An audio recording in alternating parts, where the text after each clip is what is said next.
Hey y'all, what's up? Welcome back to my channel, or welcome to my channel if you're new. My name is Cristin, and today we're just gonna have like a little car vlog. Excuse me, I'm burping. I just ate a cinnamon roll.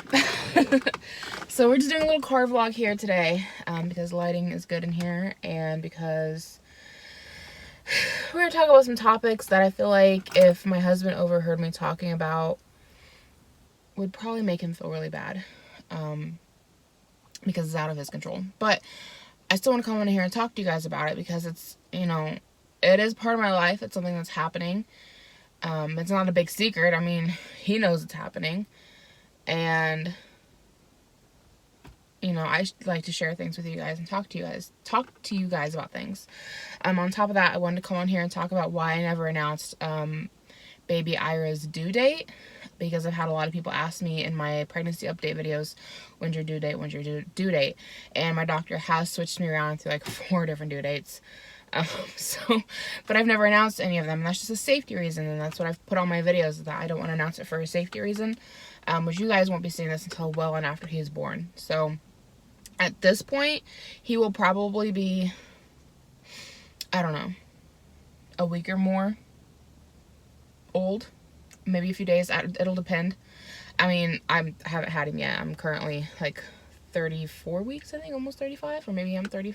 I think I'm going on 35. I think that starts Monday. Today's Saturday. So anyway, I never announced my due date here on YouTube for safety reasons. Because just like it's not a good idea to announce on Facebook when you're going on vacation, it's also probably not a good idea to be announcing on YouTube when you're having your baby, because that tells the whole world about a 2 to 3 day span, maybe longer, when you're not gonna be home. And that's just like opening up the door for anyone who wants to come and rob you. And maybe that's me being a little paranoid. I don't know. I grew up a military child. My dad was very overprotective and very safety first. So, maybe I'm a little over the top with it more than other people. But that's something I keep in the forefront of my mind. Like if we go on a vacation or something, like I don't post pictures or announce it until after the vacation. And I don't put on there when we're leaving on Facebook. And my Facebook is fairly secure. I'm only friends with people that I trust on there. I don't add random people. Like my Facebook is very private. But even still, like I won't make those kind of announcements. So understandably, I also wouldn't announce when I'm not going to be home to have my baby on YouTube when it's open to the entire world. So that's why I never announced my due date. As is, I'm scheduled for my C-section on May 10th. I think today is like April the 13th. So got about a month left. Sorry, I have a hard time breathing at this point. I got a child in my ribcage. So, yeah, I'm due May 10th. And so that's what's going on with that. What I was going to talk about with my husband and what I don't want him overhearing me talking about is that he might not be there for the birth.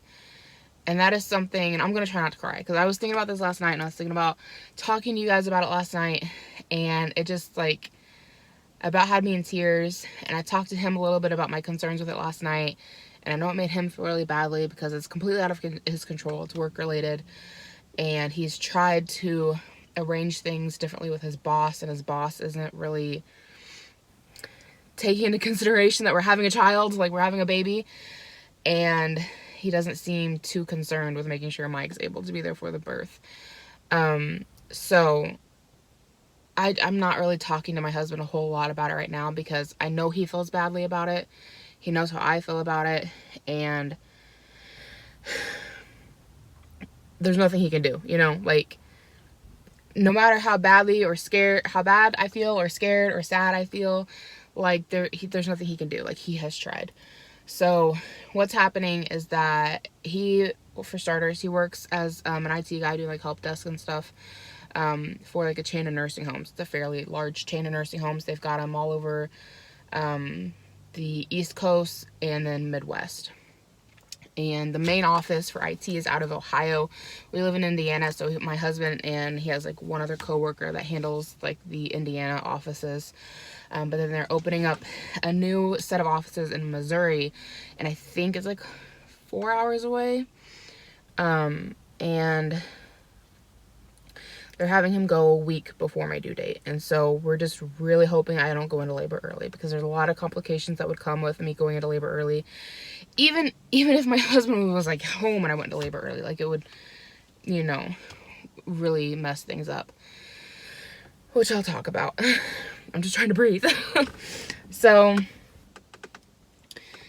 and of course at this point, like I said, the baby will have been here, all of this will have been settled and done with, and I guess go watch my birth story if you want to know if my husband was there or not. I'll probably try to post that before I post this, just so you guys don't have to like wait around for a cliffhanger. So yeah, they want him leaving April 29th, and he will be there like the entire week, probably. He was hoping that he would be able to, because he was going to leave out on a Sunday to get to Missouri, and then work Monday through Wednesday, and then be home around Thursday, That was the original plan, but now his boss has added on more work they want them to do, him and his coworker. And so now my husband doesn't know if he'll get home before Wednesday, or like, you know, around Wednesday, or if it's going to be even later. And it just really scares me, because I've had like a lot of like pains and cramping in this pregnancy. And then to top it off, like my doctor has jumped around so much with my due date. Like my original due date, I believe, was May 16th. I can't remember if it was May 13th or May 16th. I think it was May 16th. Like I said, they've switched me several times. If you're trying to get pregnant, track your cycles. Know when the first day of your last cycle was, because I was not tracking my cycles, and that has just thrown things off for this entire pregnancy. I didn't realize it would cause such an issue. But they had me originally not scheduled, but like they were saying my original due date would be like May 16th. And then they moved me to May 25th. And then, because I've had like 4 ultrasounds so far, all of them growth scans. So May 16th to May 25th to May 20th, and that's the one we were sticking with for a long time. And they went ahead and scheduled me for May 10th for my C-section. And they said the earliest I could go in for my C-section would be May 6th. And she said that if I wanted to wait until May 17th, I could, but that I'd really be pushing my luck. So we went with May 10th because that's a Friday. That way we can get the surgery done on a Friday. We'll spend Friday and Saturday in the hospital, maybe get released Saturday, maybe get released Sunday, depending on how everything works out. With our first son, we were there for like 4 days. But one of those days we were there because he had developed yellow jaundice. So the like room and everything switched over from being my room, and I was technically released, and to being his room, but like we were both still in the hospital. So there's a good chance that Ira will develop yellow jaundice. I wouldn't be surprised. I mean, I had it when I was a baby. Levi developed it. You know, I think there's a very good chance that Ira will develop it. Which is not like a super big deal if they catch it early. And like Levi just had to lay under like what looked like a tanning bed for like 8 hours. So we didn't spend like a full extra day in the hospital, but we spent a good chunk of an extra day in the hospital.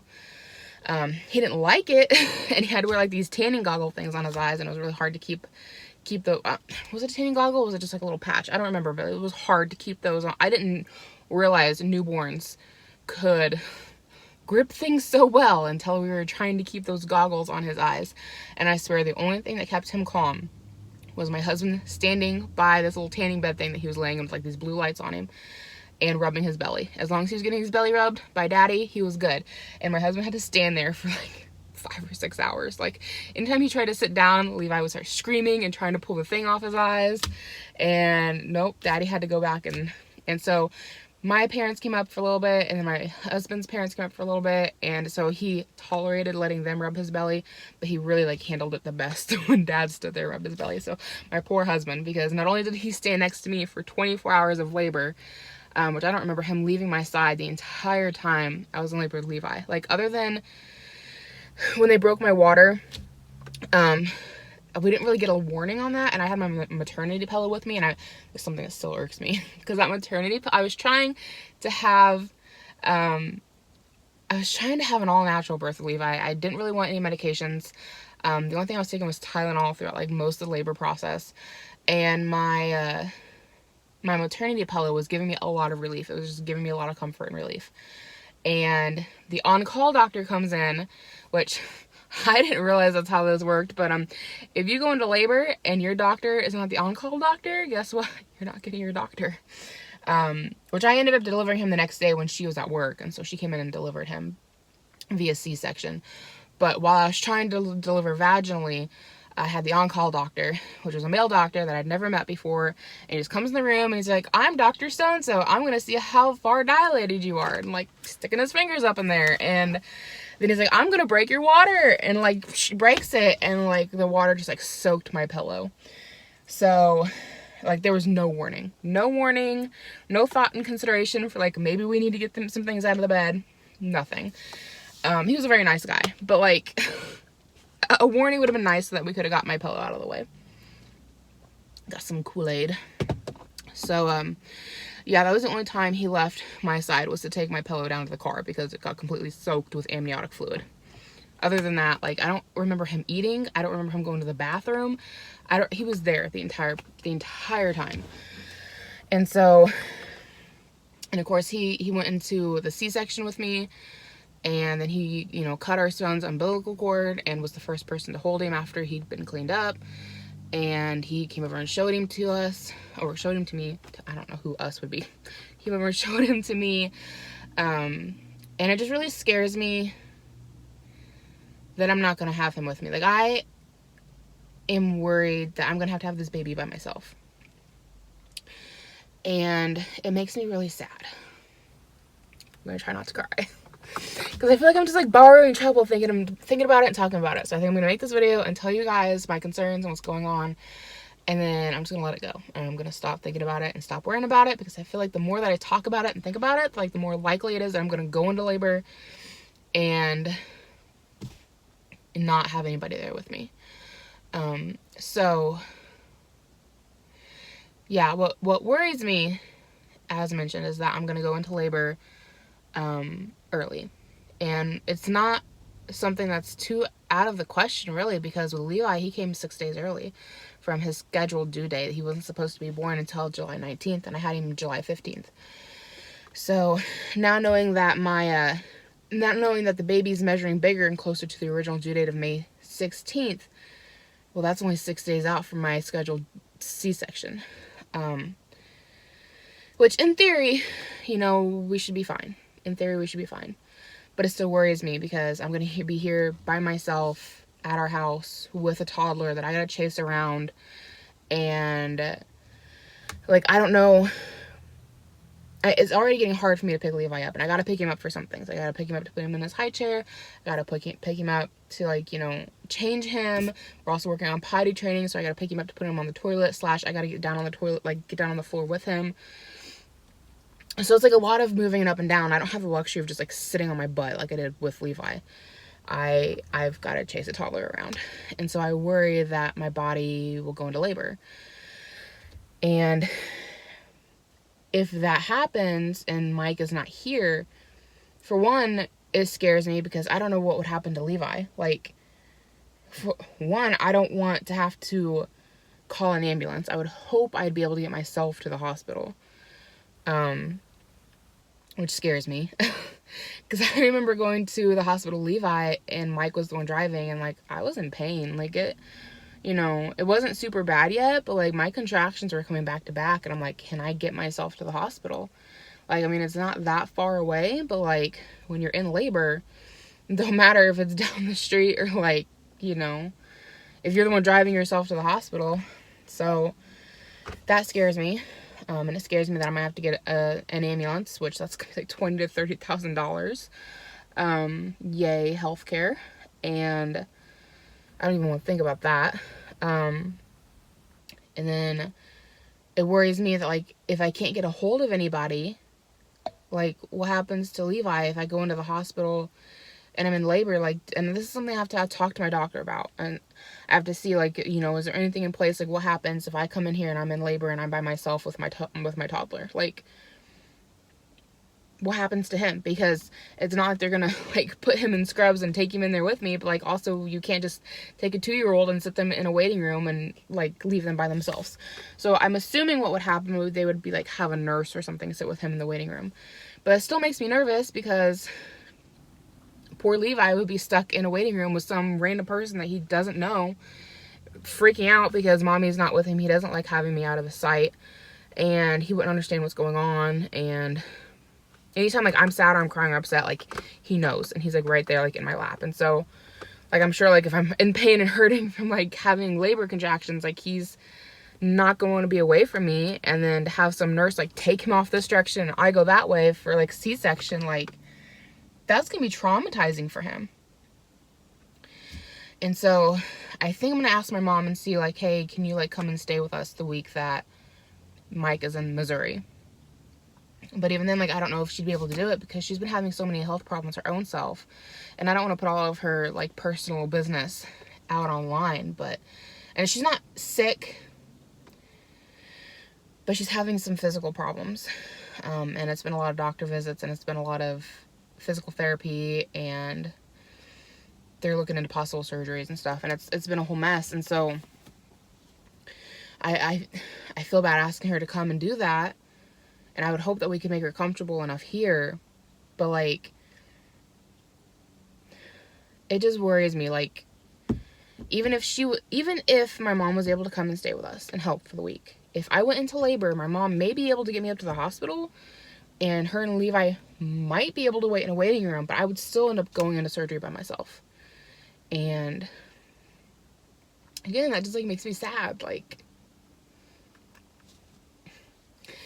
and I try to keep in perspective that, like, you know, it happens to other people.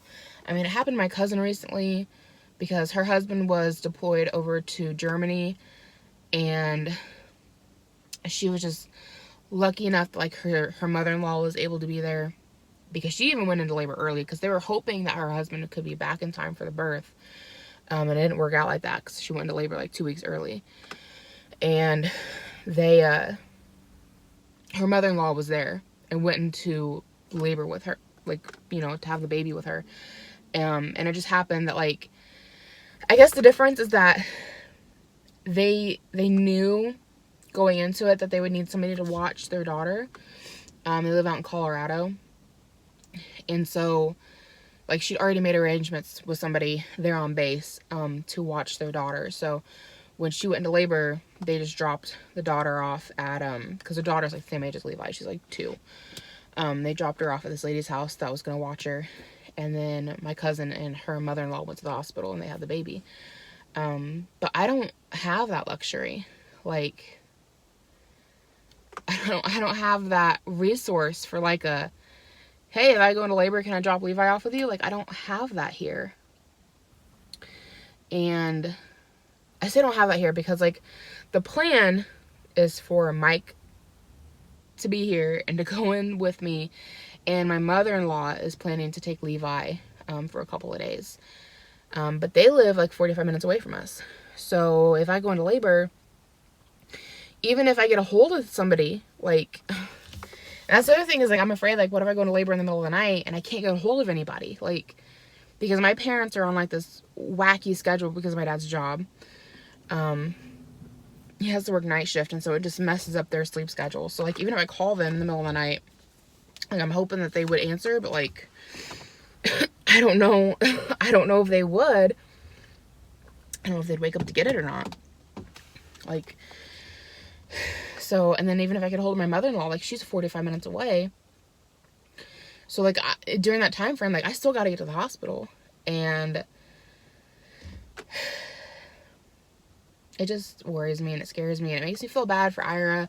It makes me feel bad for Mike because, you know, what if he misses the birth of his child? And then, you know, what if looking back on it, we're all reminiscing and like, oh yeah, Dad was there for you, Levi, and he cut your umbilical cord and he was the first one to hold you. And then Ira's like, what about me? And we're like, oh, a nurse did all that. Like, Mom was in surgery by herself.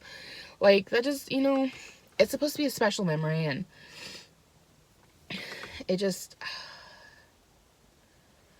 again, like, I try not to,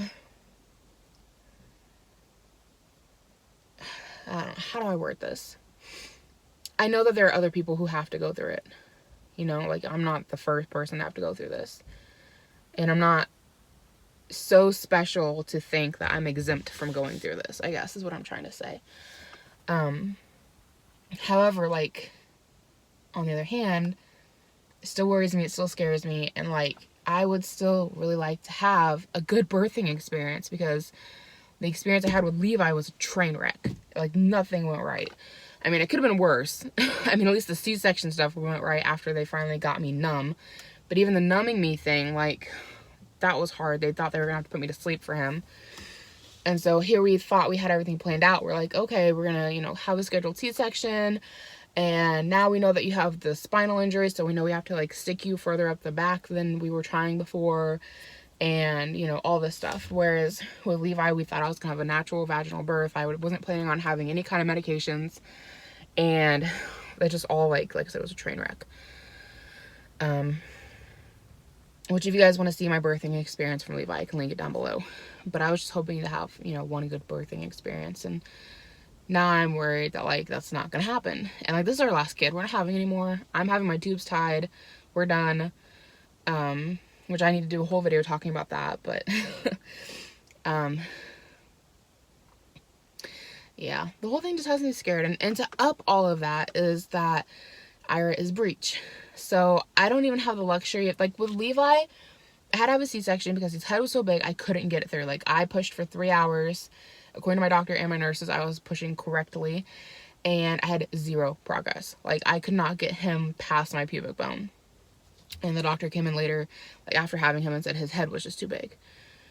Sorry, I'm having a hard time breathing. So with Ira, like, I don't even have the luxury of thinking, like, you know, if I go into labor, at least I've got some time to get to the hospital, because, you know, he's head down, and, like, could get Levi's head out, probably can't get Ira's out. And even if I can, then, like, you know, everything will probably be okay, even if, you know, I happen to have a vaginal birth and he's head first. But, like, he's not head first, he's feet first. And so all I can think is, like, you know, and he gets down there in my cervix and he kicks, and it's very uncomfortable. And all I can think about is, like, if he kicked just right and my water broke, like, I could see him just coming right out. But then you got to think about his head. You know, like, is his head going to get stuck? Like, am I going to have half a baby hanging out of me with his head stuck in my cervix? Like, so if I go into labor, like, even if I just go into, like, regular labor without my water breaking, like, getting to the hospital, I'm going to be sent in for an emergency C-section. And then, God forbid, like, my water broke and he started coming out of me. Like, I don't even know how drastically that changes things for an emergency C-section. Like, that goes from, like, that's completely escalated.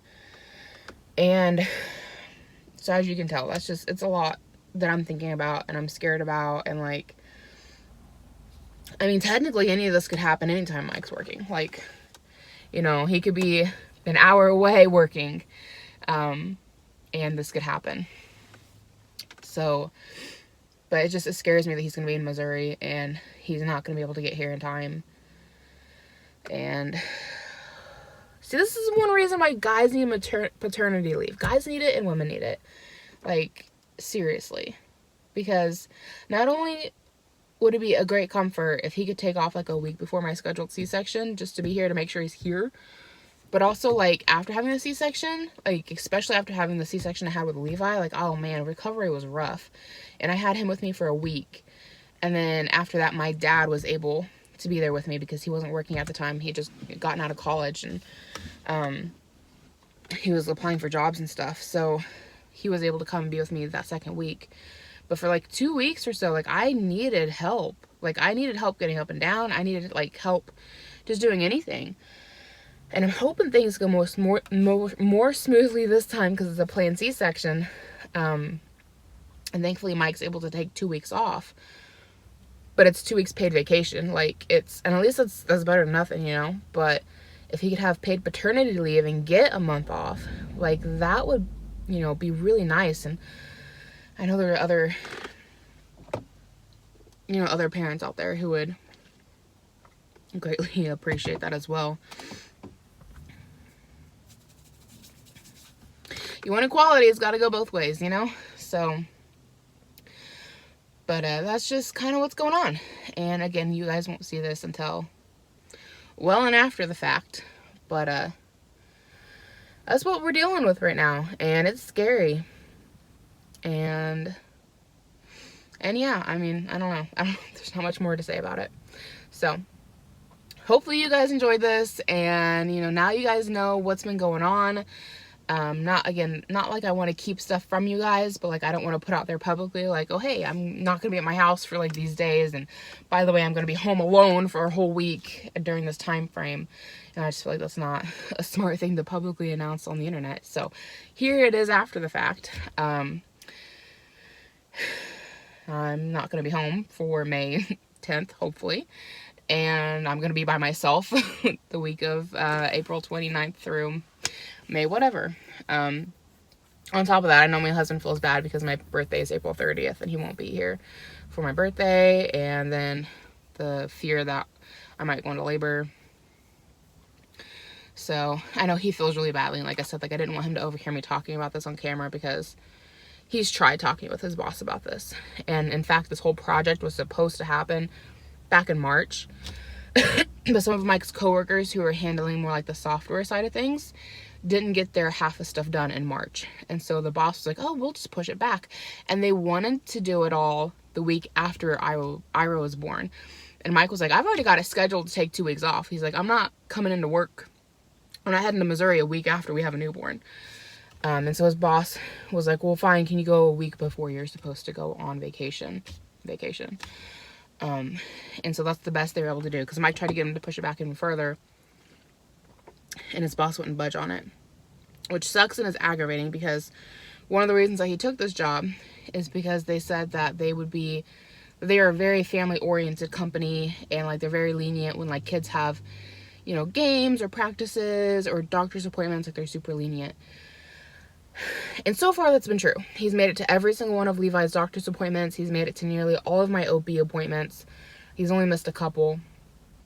And the last one he missed was my own fault, because I thought we were scheduled for like a Thursday and we were scheduled for that Wednesday, so we missed it. And so they had to reschedule me for a day like Mike was already scheduled to be someplace else for work, and so he had to miss it. I cannot breathe, you guys. I tell you what. So yeah, so far in a lot of ways, his company has been very family friendly, but it's very aggravating the fact that this could have already been done and over with had the people in Ohio done their job like they were supposed to. And there's a lot of, there's other words I'd like to use, but a lot of stuff that goes on with those people that it's kind of like, why are you coddling them? Like, make them get their stuff done, But anyway, it is what it is. And it's frustrating because like right after Mike had this whole conversation with his boss about like, we're worried the baby's gonna come early, like all this other stuff, and his boss even said like, oh, well, if the baby comes early, you can just pack up and leave. And it's like, well, that's fantastic, but it's a 4-hour drive, like we don't have the luxury of like me being in labor for 24 hours and it's okay if you gotta drive for 4 of that. Like, I get to the hospital, they're sending me in for an emergency C-section. Doesn't matter if you just left Missouri or if you're like 30 minutes up the road, like if I'm in labor and I get to the hospital, they're sending me in for an emergency C-section. So, I mean, I guess at least it's good they let him come home early, but like, it'd be nice if they didn't send him at all, Send the people from Ohio who didn't get their crap done. So anyway, that's just kind of what's going on. And what I was saying was that like a week or so after Mike had the whole conversation with his boss about like, hey, this is when my wife is due, and like we're worried the baby will come early, trying to get the project bumped back a little bit more, his boss sends out a mass email, well, not a mass email, but like an email to like the IT department, and it's like, I'm not gonna be there for like the next couple of days because my wife and kids went on vacation to Florida and it's just really hard not having them here, so I need some time to myself. And I was like, oh, okay, you can take off because your family goes on vacation without you. So you can take 2 days off to be sad. But like, you know, here I am about to have a freaking baby and you're like completely fine with sending my husband 4 hours away to Missouri. You know, no skin off your nose. So that's a little aggravating. Okay, so I wanted to come on here and do a quick little update to this video before I post it, because it's kind of like an ongoing thing, I guess. So we're in a different car. We are in the Pre. Got some tea, in case anybody's wondering what I'm drinking. Where do we want to start with this? Because it's been so long since I filmed this video that, at least the first part, that I'm kind of like, where's a good segue for this update? So I was going through my paperwork last night, and it says that my estimated due date is the 13th. That's like if I was to go naturally. So that kind of changes things because I was thinking it was the 16th. I wasn't sure. I was like, I couldn't remember if my original due date was the 13th or the 16th of May, but I was thinking the 16th. My paperwork says it's the 13th. So I have a doctor's appointment tomorrow, which is Thursday, and I'm going, not that that matters to you guys, but I'm going to talk to her about, like, do we need to change my C-section date from the 10th to something else, which could potentially move me up to, like, next week. We're currently, like, 2 weeks out from May 10th. So, because, like, oh, well, I'm filming on my phone, so I can't even tell you what the date is. It's May 24th, I think. When I scheduled out my C-section day, this was before my last ultrasound, and they were basing it off of me being due on the 20th, and she gave me between May 6th and May 17th to pick a date for my C-section. And she said that, you know, the latest I could go was May 17th, but that I would really be pushing my luck to go with that date, because that's like 3 days away from the 20th, which was my expected due date. So now I'm like, is this like an oversight? Is she not thinking about? Because now they're saying that, oh, your expected due date is May 13th, and I'm scheduled for a C-section on the 10th, which is 3 days away from my expected due date. And it's kind of like, am I not pushing my luck now? And I mean, my son came 5 days early. I think I was saying 6 days, but 5 days, because he was born on the 15th and he was due on the 19th. So 15, 16, 17, 18, 19. 5 days early. So it's like, going by that, should we be waiting until May 10th?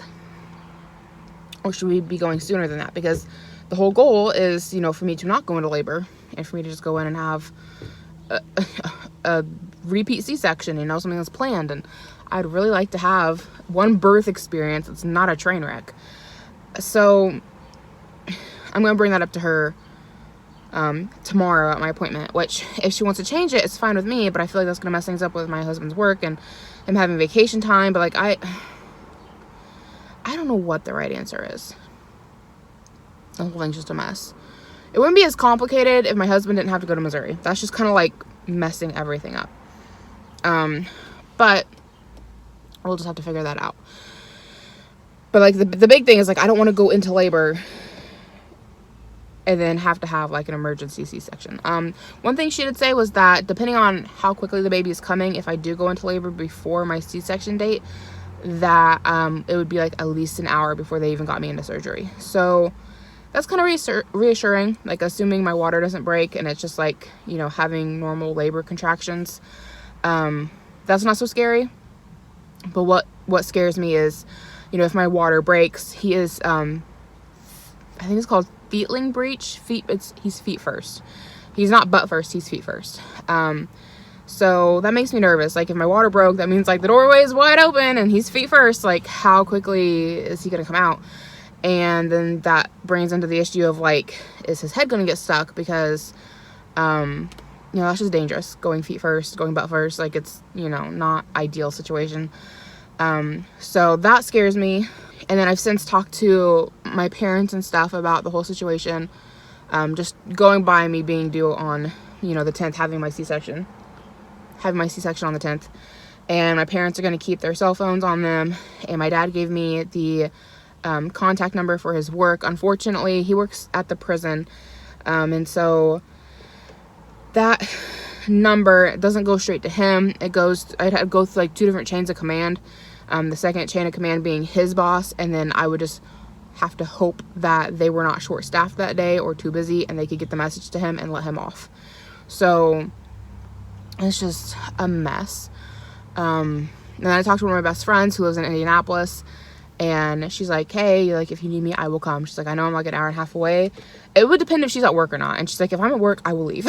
I'm like, I'm glad you're able to do that.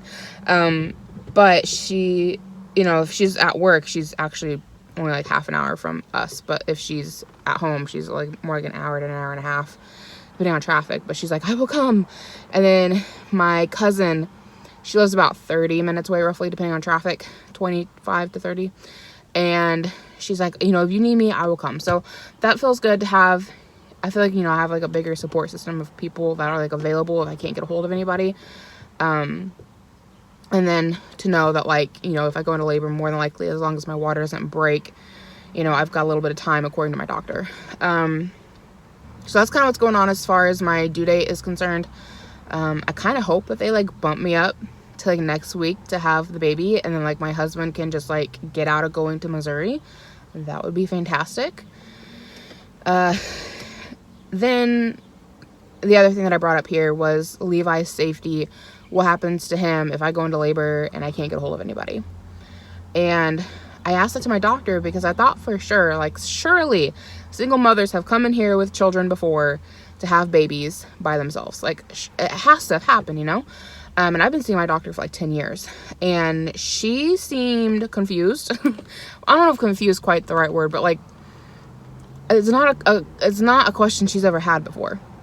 And she more or less was like, well, just make sure you have all your contingency plans in place, and if the worst thing happens, you can't get a hold of anybody to watch your son, then your husband will have to sit out with your son while you go into surgery by yourself, which I don't want to do. But then I had to explain it to her, and I was like, look, you know, he's going to Missouri the week before my due date.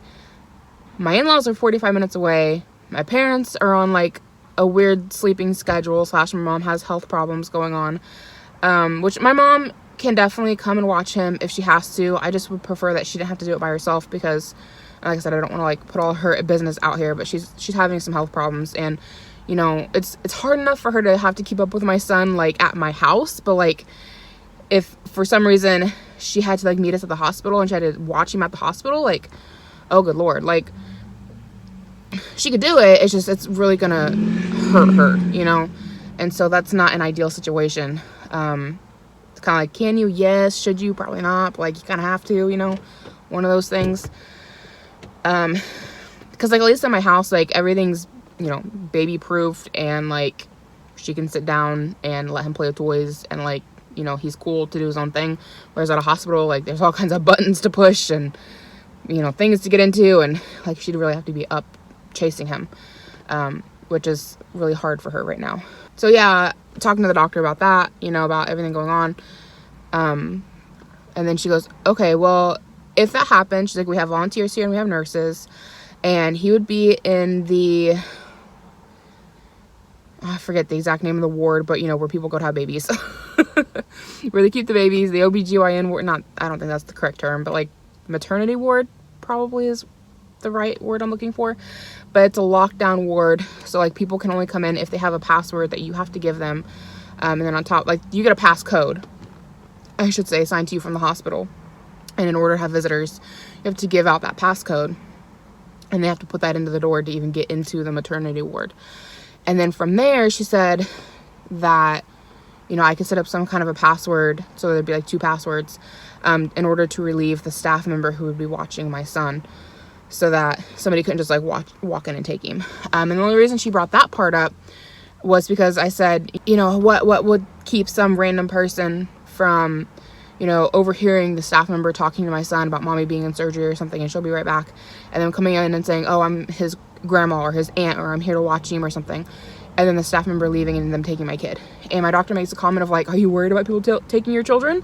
And like, I should have responded back with, yes, I am, but like, I didn't. I was like, well, no, like, I don't have any, you know, reason to think somebody would do that. But like, that's one of those things that's like, it's not an issue till it's an issue, you know? Like, nobody thinks somebody's going to come in and steal a child from hospital until they do it, and suddenly red flags everywhere, and this should have been in place, and this should have been done, and this should have been the protocol, and now we got a missing kid. So I'm just like, and maybe I'm just overthinking everything, but like, as my baby, you know, like, I want to do everything I possibly can to protect him. And I think that's just part of being a parent, is trying to foresee any possibility loopholes of like what can happen to him. Like, I mean, it's scary enough to think that he would be stuck with like a nurse or a volunteer that like I don't know and he doesn't know, you know, like, and I'm sure they'd be lovely people, but like that's still scary to leave your kid with somebody you don't know and like have to do it. So at least that was kind of reassuring to know we could have at least two forms of password, you know, for somebody to come in and, you know, get Levi. So that's just kind of what's going on right now. I think that's kind of updates everything with the information that I currently have. And again, I have a doctor's appointment tomorrow. So we'll see about rescheduling C-section and stuff. I don't know if I'll update that on here because I don't know how prudent it is. But that's just kind of what's happening right now. And again, it's stressful and it's scary and it's like, I don't know. You know, babies come when they're ready. They come when they want to come, and you just have to kind of like roll with it. And sometimes it's according to plan, other times it is not.